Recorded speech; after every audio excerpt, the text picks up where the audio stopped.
The 11th of November 1940, 2,100 hours. The harbor of Taranto, southern Italy. 6 Italian battleships lie at anchor in the Mar Grande, the pride of Mussolini's Regia Marina, protected by torpedo nets, barrage balloons, and more than 80 heavy anti-aircraft guns backed by dozens of smaller weapons. 21 aircraft approach from the darkness. They are biplanes. Open cockpits, fixed undercarriages, fabric-covered wings stretched over a wooden and metal frame, a top speed of 139 miles per hour, slower than most frontline fighters had been 20 years earlier.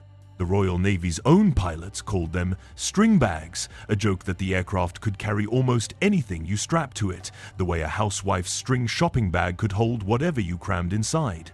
Within 2 hours, half of Italy's battle fleet is sunk or crippled at its own moorings. The attacking force loses 2 aircraft. This is the story of the Fairey Swordfish. The biplane, the fleet air arm, was almost embarrassed to still be flying in 1940, and the single night that proved it didn't matter at all. By 1940, the Swordfish was already a relic on paper. It had first flown in 1934 and entered squadron service in 1936, and even then, it looked like a design from the previous war rather than the one it was about to fight. A single 690 to 750 horsepower Bristol Pegasus radial engine drove it to a cruising speed barely faster than a family car on a motorway, with a maximum speed that struggling biplane fighters had matched in the 1920s. It carried a crew of 3, pilot, observer, and telegraphist air gunner, seated in tandem open cockpits exposed to the weather at altitude. Germany was fielding monoplane torpedo bombers. Italy was building modern fast cruisers and battleships with cutting-edge fire control.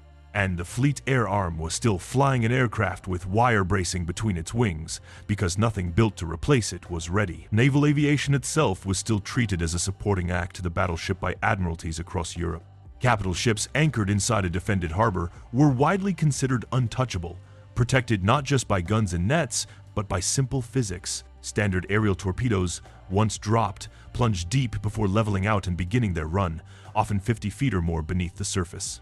Taranto's inner anchorage, the Mar Piccolo, and the outer roadstead where the battleships lay, the Mar Grande, both sat in shallow water, averaging only around 12 to 15 meters. A torpedo dropped in the conventional way would simply bury itself in the harbor mud before it ever had the chance to run true. Every navy in the world treated shallow, defended harbors as safe anchorages for exactly this reason. The Italian Fleet Command believed it as firmly as anyone. The Royal Navy's answer wasn't a faster aircraft, because there wasn't one ready. It was smarter engineering wrapped around a machine everyone had already written off. The idea for an attack on Taranto had existed for years before it was ever flown, first proposed in the mid-1930s during the Abyssinian crisis by officers who recognized the Italian fleet's home anchorage as a strategic weak point, and championed most persistently by Rear Admiral Lumley Leicester, who by 1940 commanded the carrier striking force in the Mediterranean. Torpedo specialists worked to solve the shallow water problem directly, fitting the standard 18-inch aerial torpedo with modified nose attachments and a tail control device designed to check its dive after water entry, forcing it to level out and begin running at a fraction of the depth a standard drop required. It was the kind of unglamorous, iterative engineering fix that never makes it onto a recruiting poster, refined through trials before the operation was finally greenlit. Combined with a very low, very slow release, exactly the kind of flying that the Swordfish's remarkable stability and control authority at near-stall speeds made possible in a way a faster monoplane simply could not match, the modification meant a torpedo could now run reliably in water that had been dismissed as too shallow to attack. The aircraft's greatest supposed weakness, being almost unbearably slow, was the exact quality that let it execute the low, controlled, disciplined approach the new torpedoes demanded. A modern monoplane bomber would have been moving too fast to line up the shot cleanly. The obsolete aircraft was, by accident of its own limitations, the only platform in the entire fleet air arm actually suited to the job. The operation, codenamed Judgment, was meant to launch from 2 carriers, Illustrious and Eagle, doubling the striking power available. Days before the raid, near-miss bomb damage to Eagle's fuel and hydraulic systems, sustained during earlier operations, forced her out of the strike, and several of her Swordfish and crews were transferred across to Illustrious to reinforce the single-carrier attack instead. Reconnaissance flights out of Malta in the days before the 11th confirmed the Italian battle fleet was concentrated at Taranto exactly as hoped. 6 battleships, including the newly commissioned Littorio, alongside cruisers and destroyers, crowded into the anchorage.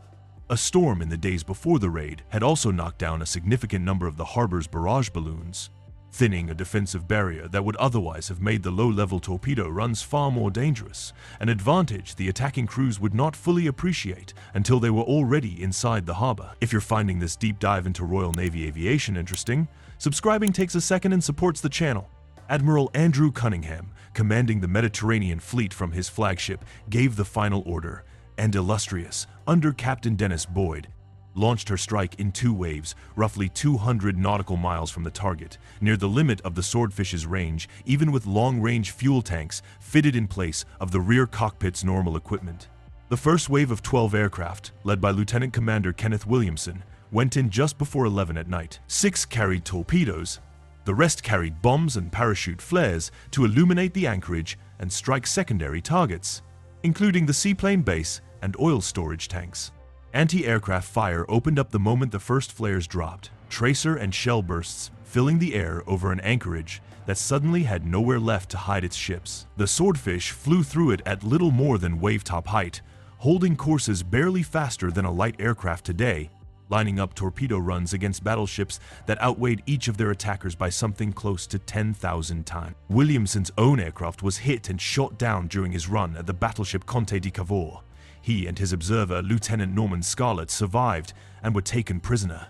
Cavour took a torpedo hit that opened her hull below the waterline. Within hours, she had settled onto the harbor floor, her upper works still visible above the waterline, effectively finished as a fighting ship for the remainder of the war. A second wave of 9 aircraft, led by Lieutenant Commander J.W. Hale, followed just after midnight, flying into a harbor now fully alert and firing everything it had. 5 aircraft carried torpedoes, the rest bombs, and further flares. The battleship Littorio, Italy's newest and most powerful capital ship, commissioned barely a year earlier and considered the equal of any battleship in the Mediterranean, was struck by 3 separate torpedoes and put out of action for close to 5 months of repair. The battleship Caio Duilio took a torpedo hit forward that forced her crew to run her aground deliberately to avoid sinking in open water. By the time the last Swordfish turned for home, roughly 2 hours after the first flare had dropped, half of the Italian battle fleet's capital ships, 3 battleships out of 6, had been sunk or disabled at anchor, inside their own defended home base, by 21 aircraft that together weighed less than a single one of the shells their targets could have fired back. The Royal Navy lost 2 aircraft from the entire strike. 1 aircrewman was killed. 2, Williamson and Scarlett, were taken prisoner. Every other crew returned safely to Illustrious. The strategic effect was immediate and measurable, not a matter of interpretation decades later, but something the Italian Navy itself acted on within days. The remaining Italian battleships were withdrawn from Taranto to ports further north and west, out of comfortable range of further British carrier strikes, conceding the forward base that had let the Regia Marina threaten convoy routes across the central Mediterranean at will. British convoys running the gauntlet to Malta and to British forces in Egypt operated for the following year under a materially reduced threat from Italy's surface fleet, at a moment when Britain's position in the Mediterranean and North Africa could not have absorbed a heavier naval defeat. A single night's raid, flown by aircraft the Fleet Air Arm considered close to obsolete on the day they were built, had done more to shift the naval balance of an entire theater than months of costly surface engagements might otherwise have achieved. The legacy reached considerably further than the Mediterranean. Naval observers and attachés from several countries studied the raid closely in the months that followed its widely reported success, and Japanese naval planners are understood to have drawn directly on Taranto's example when finalizing the plan for the attack on Pearl Harbor just over a year later, down to the use of specially modified shallow-running torpedoes against capital ships moored in a similarly shallow anchorage. The aircraft carrier had just demonstrated, in the plainest possible terms, what battleship admirals on every side had spent decades refusing to accept: that heavily armored capital ships were no longer safe simply because they sat at anchor behind nets, balloons, and shore batteries. The battleship era did not end at Taranto. But the argument that it was somehow immune to this kind of attack ended there, in the space of 2 hours. On a November night in 1940, the Swordfish kept proving the same point long after Taranto. It flew on to help cripple the German battleship Bismarck in May 1941, a torpedo strike from the carrier Ark Royal jamming her rudder and dooming her to the surface action that finally sank her the following morning, flown by the same slow, stable, thoroughly unglamorous biplane that should, by every specification sheet in 1940, have already been retired. It remained in frontline fleet air arms service right through to the end of the war in Europe, hunting U-boats from the decks of small escort carriers, and it holds the distinction of being the last biplane in the world to sink an enemy ship in combat. Nobody designed the Swordfish to make history. It was already considered a relic on the day it flew its most important mission, an aircraft kept in service not out of pride, but because nothing faster and more modern was ready to take its place in time. Its slowness, its stability, its almost old-fashioned docility in the air, these were treated as flaws by every pilot who compared it to a modern monoplane, right up until the moment those exact qualities became the only reason the impossible attack on Taranto was even flyable. The Royal Navy did not win that night by building something better than the Swordfish. It won by understanding, more clearly than any other Navy watching, exactly what the aircraft it already had was actually capable of, and by refusing to let a specification sheet decide what was and wasn't possible. 21 biplanes, 2 hours, half a battle fleet, sunk or crippled at anchor for the loss of 2 aircraft. The aeroplane every modern air force would have laughed at became the one that changed how naval war would be fought for the rest of the century.